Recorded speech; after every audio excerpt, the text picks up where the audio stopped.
Shri Arjun Singh Kadian is an assistant professor, Government of Haryana. He is a young and dynamic scholar who works as an assistant professor in geology and the Department of Higher Education in the Government of Haryana. His areas of research include climate, dinosaurs, vertebrate paleontology, and river Saraswati and fluvial geomorphology. He is closely associated with the Saraswati Research Center in Kurukshetra.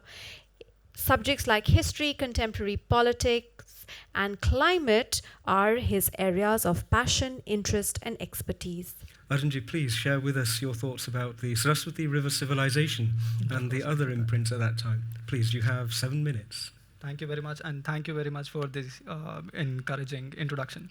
I'm going to talk about the certain issue which in a certain way has replicated the reputation of Ram Mandir. I'm going to talk about the river Saraswati. And there are 2 reasons why I primarily want to talk about it. First of all, it brings history, archaeology, as well as science together to solve something from our ancient heritage.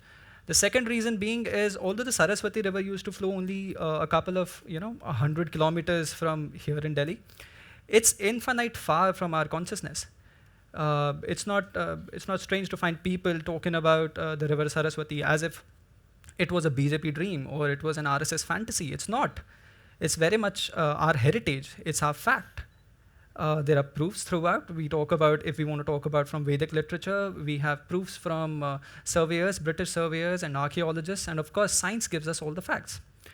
I'm going to start with the proofs in Vedic literature. If we see ancient India and ancient Vedic literature, or the early Vedic literature, Rig Veda, of course, tells us volumes about Saraswati River. There's, of course, Nadi Sukta hymn, and there are 3 hymns dedicated to the river Saraswati. But something happened from early Vedic literature to the later Vedic literature, because the Brahmanas as well as the Puranas, they start talking about the end of river Saraswati. They start talking about Vinashana. Vinashana being the place where the Saraswati River disappears in the desert. While in the early Vedic literature, we have proofs of, they are talking about Saraswati going, starting from the Himalayas and going up till reaching the oceans. But in the later Vedic literature, we have Vinashana, and of course, where the source of the river is, in the lesser Shivaliks, which is also backed by proofs in Mahabharata. Now, while we are talking about it, of course, Saraswati River has been in the news cycle for a variety of reasons, be it the BBC documentary or be some new paper in Nature, or of course, since the BJP government has been in power, it's been talked about and pushed further as if Saraswati is the only thing on BJP's mind in Haryana. But it's not a new thing. If we consider the British era, if we consider early archaeologists and geologists and surveyors, we have a lot of texts talking about how Saraswati River or the paleo bed of Ghaggar Hakra channel was actually Saraswati, and around it there was this big civilization which was flourishing. And it won't be wrong to say if someone calls this Indus civilization as Indus Saraswati civilization. Starting with, say, James Todd in his book Annals and Antiquities of India, he talks about this very area in northern Rajasthan where people have this tradition and people talk about, there are Rajput songs talking about a certain culture where the river is actually quite rich with water, and there is huge civilizations, there are a lot of mounds, and it was very populated.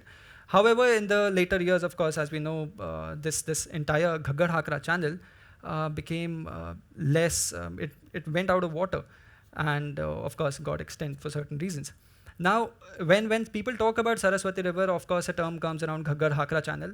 Now, Ghaggar Hakra is not different. Ghaggar is the channel which starts, of course, in modern day close to Pinjore, close to Chandigarh. From there it goes down to Ambala, Kurukshetra, Sirsa, close to Fatehabad, Hanumangarh and Suratgarh in Rajasthan. But as soon as it crosses the Indo-Pak border, it's called by the name of Hakra. So Ghaggar Hakra channel is actually a paleo bed of Saraswati River, and it gets disappeared in the desert or Cholistan desert in Pakistan. Now, in modern day, if we are talking about Saraswati River, there are certain ways of defining how a river is or where was the paleo bed or did Saraswati even exist. Of course, we have proxies which we take from archaeology. We've got maps or maps of Hindustan which talk about as river Saraswati, which was a tributary of the Saraswati River. Using these proxies, first of all, we start about using remote sensing and aerial photography to find out a channel. Then we use techniques like finding the cross beds on fieldworks. We find about the thickness of the sediment bed. We try to do dating as well to figure out what was the source of the water, what was the source of the sediment. We also try to learn about the sediment flux to ascertain up to which extent was Saraswati as good as it's been described in the Vedic literature. So further, if anyone wants to know about, so there are critically, I believe there are 2 or 3 questions which are very important if one wants to understand the river Saraswati. One is where was the source? Where did the waters come from? The second, of course, when and how did it disappear? In the first context, where the source, we can use zircon dating or we can use strontium dating as well to figure out the source of water. There are certain people who would try to say that the source was Trans-Himalayas. There are others which validate with the facts in or Vedic literature. We talk about the source in Lesser Himalayas. And the other question that's important to answer is how it got disappeared. So there are people who, 2 schools of thought. One talks about climate change, because as soon as the greenhouse age set in, there was a lot of glacial melting, and a lot of water from higher Himalayas was flowing down. So maybe that was the source of water for Saraswati as well. Other reason people talk about how it got extinct or how it disappeared could be very well be tectonics as well. A tectonic shift might have led to change of course of the source of water. So these questions are very important to answer, and it's not something that we should take lightly, because students and college students throughout India every year sit for pray to Saraswati as the goddess of wisdom. So don't take it lightly, and scientific research should be furthered, and I believe a value neutral solution to this problem should be found out. Thank you.